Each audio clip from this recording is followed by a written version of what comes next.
লালবাগের কোনো এক ব্যক্তির বাসায় দাওয়া প্রোগ্রামে গিয়েছিলেন হযরত হাফিজি হুজুর রাহিমাহুল্লাহ।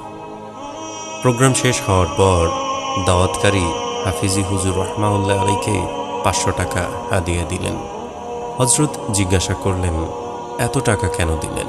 দাওয়াতকারী বললেন, হুজুর, এটা আপনার রিকশা ভাড়া। হাফিজি হুজুর বাসা থেকে নেমে লালবাগ থেকে কেল্লার মোড় পর্যন্ত নিজের বাসায় রিকশা দিয়ে আসলেন।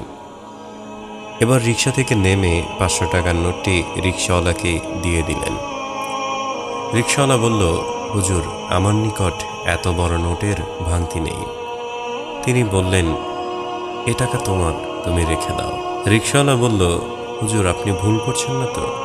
হুজুর বললেন, না, আমি ভুল করছি না।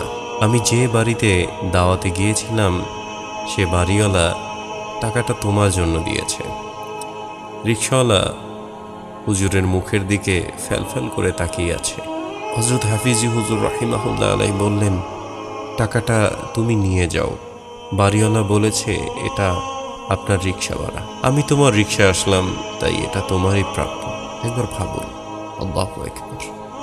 ইনারা আমাদের আকাবির, ইনারা আমাদের মুরব্বী। আল্লাহ তাআলা হাফিজি হুজুর রাহিমাহুল্লাহ আলাইকে জান্নাতুল ফেরদাউসের উচ্চ মাকাম দান করুন। কি মারাত্মক তাদের আকীদা, কি সুন্দর তাদের জীবন, কি শিখিয়ে গিয়েছেন উম্মাহকে। আল্লাহ তাআলা এর থেকে আমাদের শিক্ষা নেয়ার তৌফিক দান করুক। আমিন ইয়া রাব্বাল আলামিন।